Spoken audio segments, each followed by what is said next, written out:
In this lecture, I want to pick up on my discussion of the genealogy of morals by Nietzsche, and return to our argument concerning the value of our values, the origins of our ethical judgments, and so on, and look at the question of, as I've stated it in the opening lecture, the paradoxical situation that our morality may, oddly enough, have an immoral origin. And so this is the argument to which we'll return. One of the points I didn't make about the genealogical method in the last lecture I want to make now, and it's very important.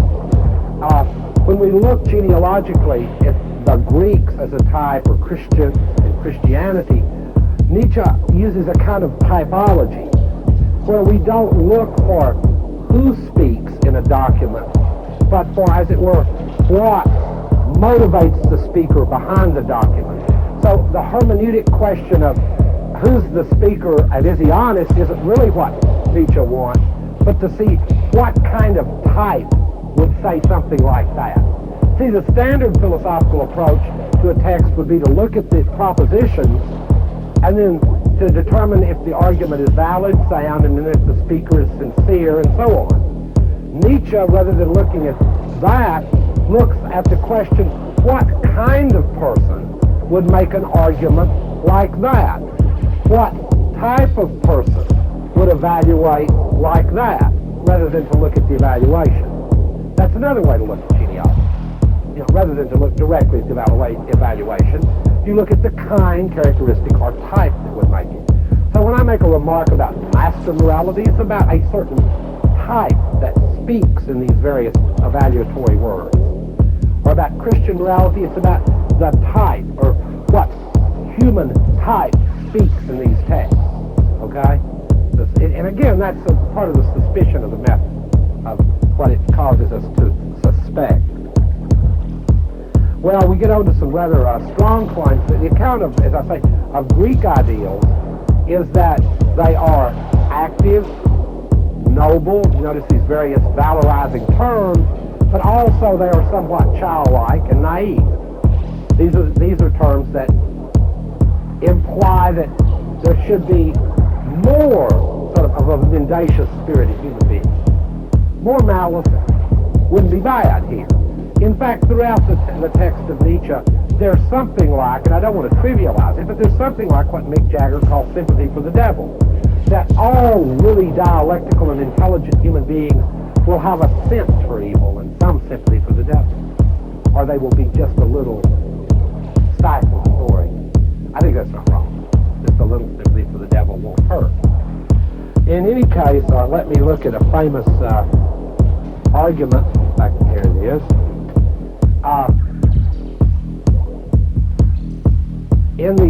In the first type that we looked at, the Greek type, we will give it a name. We'll call it the active type, or the master morality. And here we have what I've called active force, which prevails over reactive forces. And reactive forces here would be things that stand in the way of the will realizing what it wants. Well, that's not much of a problem from that position in Greek society for myths. And by the way, we are in the realm of myth here. These types are, after all, not really sociological accounts, in a certain sense, mythic accounts.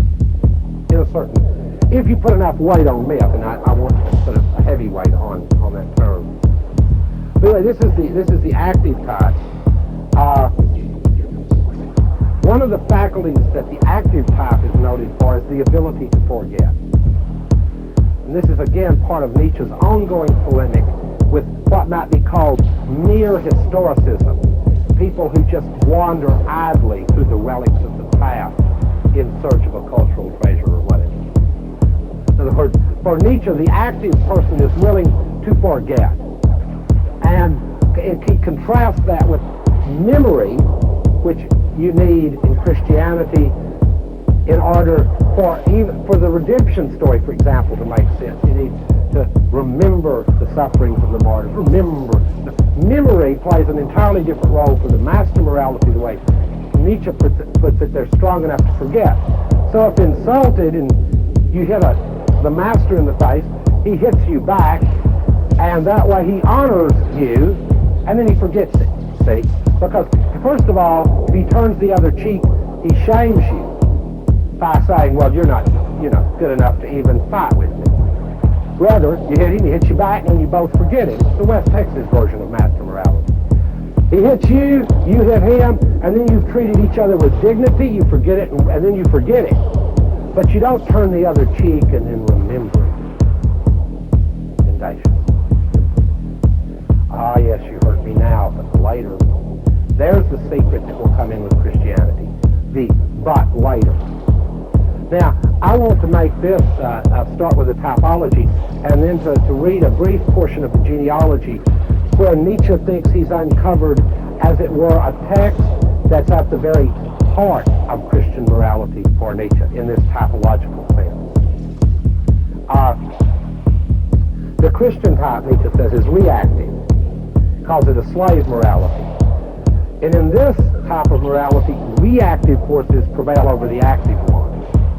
And here, you want things, but there is, as it were, principles and rules that stand between your will and fulfilling the will or the desire. And the extremes that we know throughout history that this is achieved are unbelievable, but their achievement has always had some perverse opposite character.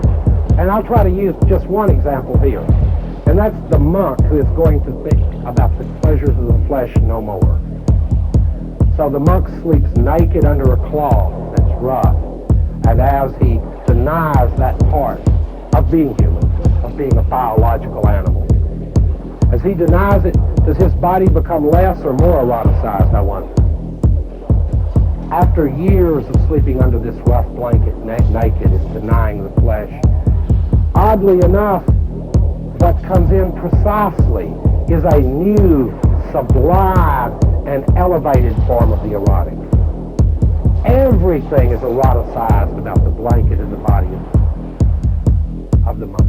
No longer this straightforward sort of Greek physical act, but now an entire eroticized body.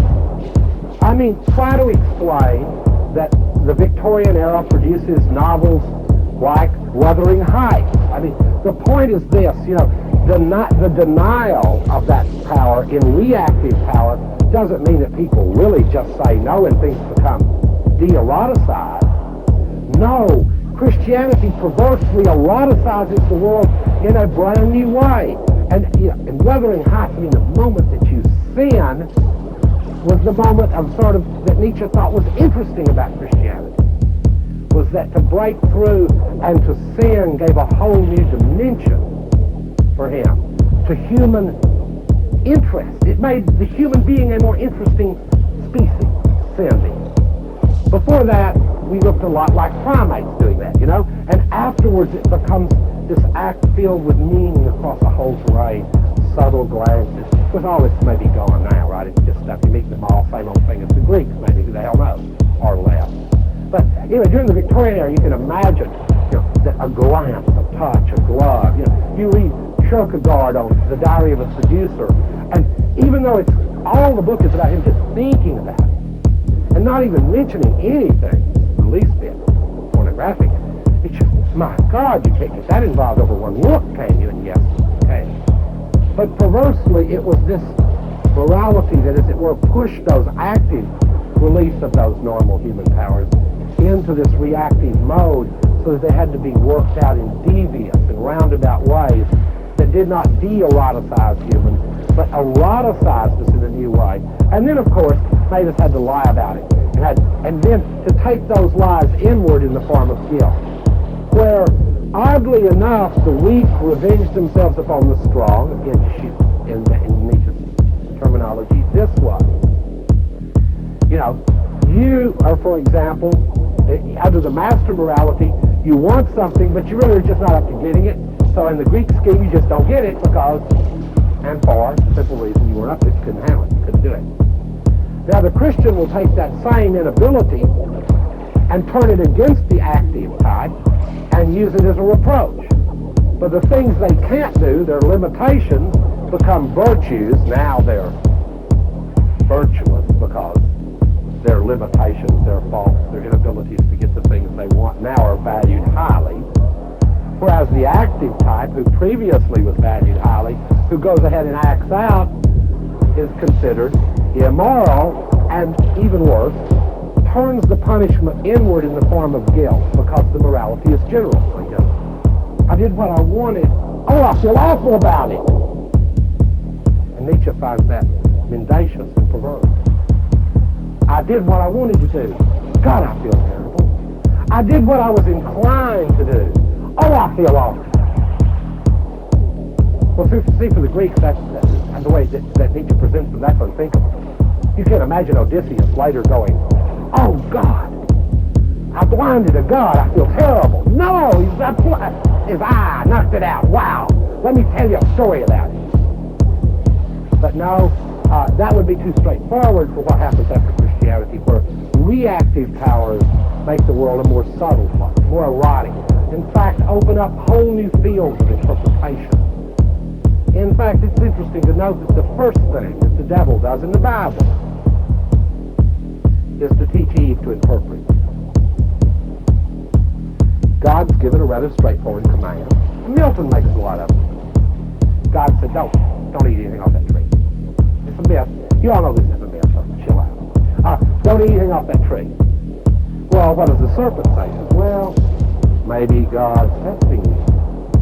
Maybe God really wants you to eat it to prove that you're a worthy creature.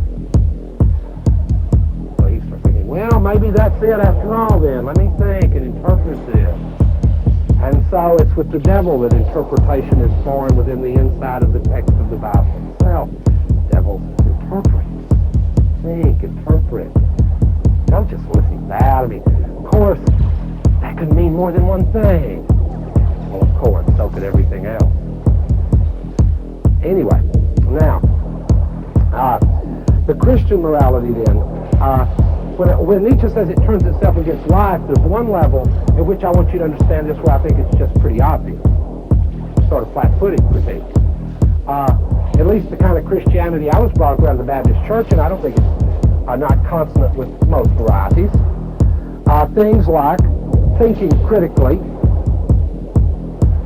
having a whole hell of a lot of fun, enjoying sex a whole bunch, taking certain substances, getting real drunk, letting yourself be a free spirit, being free of malice and the envy of other people and stuff aren't cultivated very much by Christianity, all the things that Nietzsche associates with the other morality.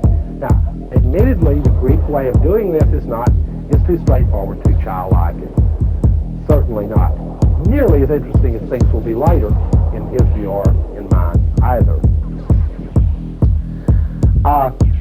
Now, Nietzsche makes here, and I'm going to read I think a famous passage, and a justly famous passage. Perhaps in this passage we see his most negative moment of the critique of Christianity. And so we'll look at that, and it's in, and I'll read it briefly. And it's in the first essay of the Genealogy of Morals, in case you decide to read the book, in section 15. And I'll read. I haven't read to you much, but this passage is so beautiful in Nietzsche. I can't pass it up. And moreover, I've talked about his style so much, and this is a great example of it. So I'll read you this, and then toward the end of the talk now, I'll do one other little thing. Okay. Nietzsche here is discussing Christian values of love and faith, love, and hope. And I'll start with his rhetorical question. What do I here arrive? They call things the last judgment. They call things their kingdom, the kingdom of God. Meanwhile, however, until then, they live in faith, in hope, in love. In faith in what? In love of what? In hope of what? You see how this genealogy of suspicion is going to start to work now? He's going to examine that. In love of what? These weak people, someday or other, they too intend to be strong. There's no doubt in that, because someday their kingdom too shall come. They term it the kingdom of God, of course, because, after all, one is so very humble in all things. To experience that, one needs to live a long time beyond death. Indeed, one needs eternal life so as to be eternally justified in the kingdom of God for this earthly life in faith, in love, in hope. But how justified? Dante, I think, committed a crude blunder. Very few people but Nietzsche would say Dante committed a crude blunder. Let me just tell you that right now. Dante, I think, committed a crude blunder when, with a terror-inspiring ingenuity, he placed above the gateway of his hell the inscription, "I too was created by eternal love." At any rate, there would be more justification for placing above the gateway to the Christian paradise the inscription, "I too was created by eternal hate," provided a truth may be placed above the gateway to a lie. For what is it that constitutes the bliss of the Christian paradise? We might even guess. Now, a genealogist isn't going to guess, they're going to look for a text. We might guess, Nietzsche says they have an authority to tell them about it. And Nietzsche doesn't pick out Jimmy Swaggart or some second-rate authority in Christianity. He picks a text from Thomas Aquinas. And, you know, arguably, I think Thomas Aquinas knew something about Christianity. That's my view. I don't think Nietzsche picked someone out of the mainstream of the tradition. I think he picked a very important figure. According to Thomas Aquinas, the chief blessing here in heaven will be like this. Thomas Aquinas, the great teacher and saint, says, "The blessed in the kingdom of heaven will see the punishments of the damned in order that their bliss be more delightful to them."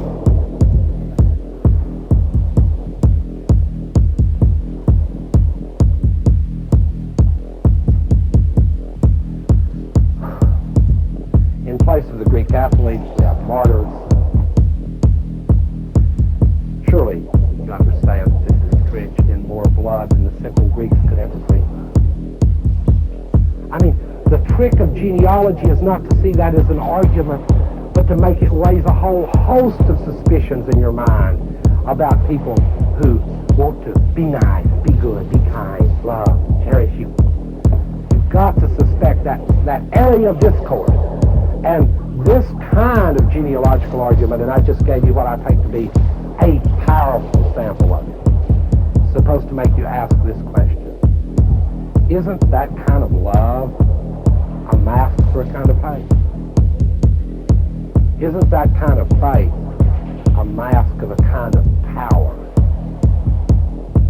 Now, don't think that because we call this a slave morality, it has no power. As Nietzsche once said, Christianity a mistake? A 2,000-year mistake? No. It does have power. It does have power. Don't think this is a shallow critique of Christianity. And this is not denying its power, for God's sake. Its power is in its appeal to love as a mask for hatred, in its appeal to compassion as a mask for power, and in its deferred way of insisting upon having its own way. In fact, now I will return to a simpler example that Nietzsche wouldn't have appreciated. But it's that after this, you should at least suspect when a television preacher, I don't want to be sued for libel here, but when a TV preacher goes, "I love homosexuals," try to do the voice too, "but I hate their sin." After you've read Nietzsche's Genealogy of Morals, you may suspect that statement. You may just go, "I suspect that's not the case." I mean, after all, for a lot of people, being gay is what constitutes them as people in a certain way. It's part of their identity. You just don't go, well, I love them, I hate that. It's kind of, I love Michael Jordan, but don't like basketball. Well, there might be reasons for that. Hard to know what to think. I don't know it myself. In any case, this hermeneutic of suspicion that Nietzsche is drawing out is that Christianity, while presenting itself as a religion of love and compassion and tenderness, is a mask of hate and fear and another form of power. The Greek form of power was a form of power too. It presented itself as an ideal of excellence. But it was, don't you see now that the metaphor more straightforward really applies? In other words, Odysseus would go, well, the Greek, it's like reading Aristotle, right? It's not a big secret to anyone that Aristotle's views represent the views of the gentlemanly upper classes of Greece. That shouldn't, it's no surprise because Aristotle says in the Ethics that, well, I don't teach ethics to people who aren't well brought up young Greek men. I mean, why the hell bother? Because the rest are, then you know who he's talking to. And that it has a charming honesty that one can find naively throughout Aristotle's encyclopedic intelligence. I mean, it's really charming.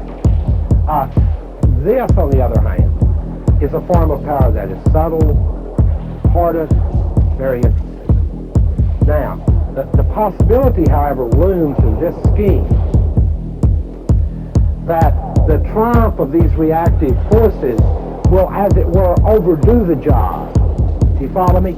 It's one thing to say no to certain instincts, and life-affirming or not, but it's quite another to push that process to the edge at which life is threatened in a profound, fundamental way. To deny them beyond a certain point begins to be a danger for the species. Now, people keep going, well, you sound like some damn sociobiologist. No, the way Nietzsche is using these terms, life-affirming, life-negating, has to do with our fate as a species and being able to recreate ourselves. And in the writing of these myths, he's, of course, trying to recreate himself in some way, obviously. And retelling them is an effort at recreating something. God knows what it'll be by the time we're through, but it's an attempt to do that. Well, the two things that he says, and again, keep that passage in mind, that characterize Christianity are resentment. And the term there means this double move of love-hate, the resentment of the weak of the strong, but the resentment plays itself out for the strong as well in the form of guilt. So Nietzsche has an extended analysis of resentment and guilt being fundamental to this, as it were, substructure of Christian discourse. Now, Nietzsche takes this whole argument to be very destructive of all ethical theories in the Western tradition for this obvious reason. And whether you're talking about Mill or about Kant, clearly these theories are rooted in that tradition. Especially Kant, I mean, for God's sake, it's just a very high German theoretic account of the Golden Rule in a certain way. It's very complicated, but that's its essence, is that his parents were good pietists, and he, by God, is smart enough to justify being that. Theoretically. And he is, by the way. In any case, these are the two factors Nietzsche sees working here in the reactive type: resentment and guilt. And the ideal for human living they posit, he says, is not an ascetic, not aesthetic, but ascetic ideal. Namely, the ideal of someone who just says no. That's ascetic ideal. Not too much of anything. Oh no, no more dessert for me. No, I'd rather not tonight. No, I can't do that now. What these are mechanisms or ways of making our bad conscience, our guilt, bearable. This aesthetic ideal, you know. It's an ideal so we can make these things bearable to live with. You know, I started earlier on, I made the remark that we could only deal with so much reality. Well, on this topic here, again, we can only deal with so much of this critique till somebody wants to say, shut up. I'd go to church, I'd go, hear him laugh. Shut your damn mouth, it's ruining it for me. Well, I will in a minute, but not yet. What the aesthetic ideal does is it makes this bearable, but it also expresses finally a will to nothingness. Just simply not have to will anymore. This is where the specter of nihilism arises. And it doesn't arise so much, while it arises with the origin of Christianity, it does not become, as it were for Nietzsche, a problem on the agenda of the world and of our culture until what Nietzsche sees as the decadent period of Christianity. A period that I think we could understand we might characterize this as a sort of decadent period of Christianity, still lagging itself out. In this decadent period, what will happen is, Nietzsche thinks, is that we will see an expression of the will to nothingness. Simply the refusal to will anymore. This is where Nietzsche's worry, his fear, which I have named nihilism, which he names nihilism, has become a real cultural possibility. And again, I'm going to refer to a film. I'm using film instead of referring to other texts because, as you know, in our culture, films are texts, right? And very important ones. A lot more people, a lot bigger impact on the objective culture. Take a movie like Heathers. Beautiful expression of the will to nothingness played out almost like an active will. In the movie Heathers, the young rebel wants the whole high school to commit suicide together and sign a mutual note about it, and it'll be the Woodstock of the 90s. I like that. That's cute. That's in the spirit of Joy Division's famous line in one of their albums, referring to Nietzsche. There's no turning back the last man. In other words, the last humans are already here. There's no turning back the next step. So today, for example, and now I will, in sympathy with some of my friends I know who teach in theology, I should say, that their problem today, formulated at a high level, would be not the disbeliever, which was the older problem you discussed in theology departments, not the non-believer. Their problem today is the non-person. In other words, to find someone for whom belief or disbelief might mean any damn thing either way. It's not that you can't find people that won't go, I believe, because you will. But to find someone that believes,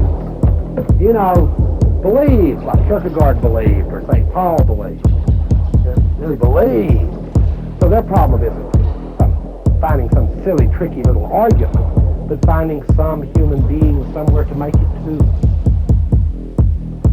This is the nihilism that makes Nietzsche relevant to the current situation. What Nietzsche actually sees as the end of this is that what it centered around was God, and yet modern conditions, which I have characterized as the advent of capitalism, mass communication, what Max Weber said were called the disenchantment of the world. Disenchantment. I don't want to make that sound too strong because the enchanted world of the Middle Ages, if you got a toothache in that enchanted world, it was unpleasant. So there are good things about modernity that I appreciate, like penicillin and other things. Don't get too carried away with this enchanted, disenchanted distinction of Max Weber. Nevertheless, Max Weber called this modern world disenchanted, and Nietzsche's trope for that, and this is the name of this lesson, is called, what a thing to call a lesson, the death of God. This is one of Nietzsche's most notorious, as you know, parables, and I'm going to use it and hope that I get a chance to interpret it to bring to an end this sort of Nietzsche as a moralist point. In any case, I want to, before I do that, I want to make two quick points on what I just said. Both the Greek ideal, and don't think these are very limited ideals, they structure all the things we still value to the extent that we're still human and still value things. The Greek ideal and then the Christian ideal, from which our other theories grew, say crucially important for all other theories, for all other ethical theories. One other way Nietzsche sees these, and then I'll get over this passage, is this way. Nietzsche talks about a reversal of value. That's from the master to the slave. Now, or from the active to the reactive human. That's the reversal. And the reversal, as I say, it has a double edge to it. It makes human more mendacious, more interesting, sexier, more sinful, interesting. One more example might help there. I mean, I want to make this point clear.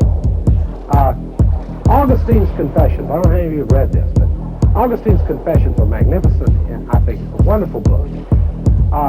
Augustine feels more guilt and has more excitement over stealing a pear than any of us would feel if we stole $7 million. And Augustine in the Confessions evokes sin in the most marvelously embodied way because he stole a stinking pear. We're a long way from that historically, folks. That is far distant. And now, my scary thing I'd like to say is I'm about to read this parable about the death of God. It's supposed to be shocking, and yet I feel like I'm at a time and a place in culture when we're far distant from our ability to be shocked by that at all either. What Nietzsche took to be most shocking, I think today is just grist for a certain commodity, system, a certain way of advertising.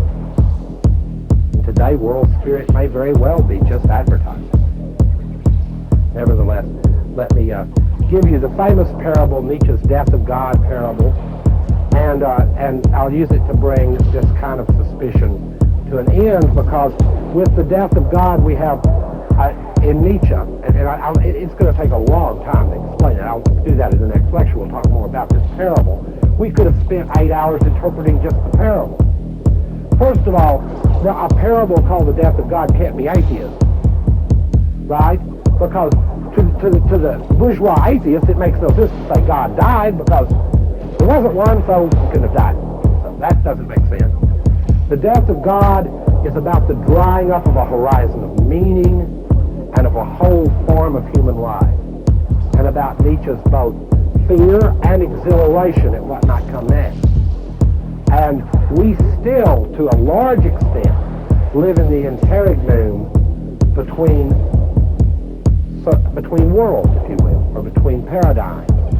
Not many people in the history of the world have faced that, lived in periods like that. So Nietzsche, in that sense, is also a prophetic thinker.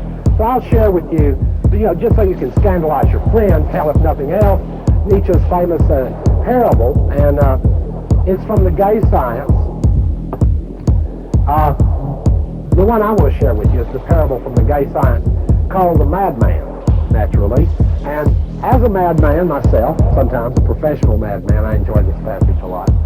The Gay Science, this is 125, aphorism 125. And of course these are some of Nietzsche's fragments he's best known for, because they're filled with hyperbole and wonderful invective. And so this one, I enjoy this one. The Madman. Have you not heard of that madman who lit a lantern in the bright morning hours and ran to the marketplace? Please follow Nietzsche's every line, because none of this is accidental. The madman lit a lantern and ran to the marketplace, okay, and cried incessantly, I seek God, I seek God. Well, you can imagine that in a mall, right? The cops are going to come and pull you out, because nothing in a mall is that serious. It's not designed to be, folks. Anyway, as many of those who do not believe in God were standing around, you all thought Nietzsche was not just a simple atheist. But now follow this. As many of those who did not believe in God were standing around just then, he provoked much laughter. Mall again, right? Oh, God, get the sky pile without him. Did he get lost, one said? Did he lose his way like a child, said another? Or is he hiding? Now they're talking about, or is he hiding Is he afraid of us? Has he gone on a voyage? Has he immigrated? They yelled and laughed. The madman jumped into their midst and pierced them with his glance. Whether it's God, he cried, I shall tell you. We have killed him. You and I. All of us are his murderers. But how have we done this thing? How were we able to drink up the sea? Who gave us the sponge to wipe away the entire horizon? What did we do when we unchained the earth from its center, from its sun? Whither is it moving now? Away from all sun? Or are we not plunging continually, backward, forward, sliding in all directions? Do we not hear anything yet of the noise of the grave diggers who are burying God, even so close to them? I'm adding to the text now. Even as close to some of those grave diggers as we all sit today? Don't we hear them? They're digging at all? Is not night and more night coming on all the time? Do we not smell anything yet of God's decomposition? God's too decomposed. God is dead. God remains dead. We have killed him. Now there's a change to this. The mall people are a little quiet now because this is more interesting than they thought it would be. Okay, quiet. And God, and now he goes on. And here's the part I want to introduce my next series of talks with. How shall we, the murderers of all murderers, comfort ourselves now?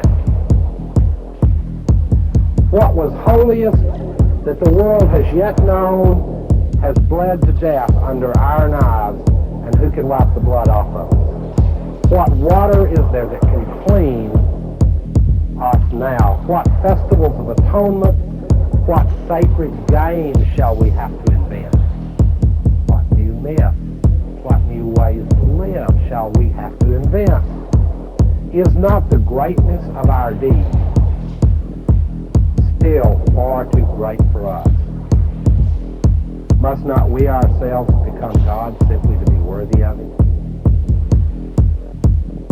Here the madman fell silent and looked again at the listeners, and they were silent and astonished. At last he threw his lantern on the ground, and it broke and went out. I come too early. My time has not yet come, said the madman. This tremendous event is still on its way, still wandering. It has not yet reached the ears of man. Lightning and thunder require time, and the light of the stars requires even more time. Deeds, too, require time, even after they are done, before they can be seen and heard by many. This deed is still more distant from some of them than the most distant star, and yet they have done it themselves. It has been related further, Nietzsche again, it has been related further that on that same day the madman entered various churches,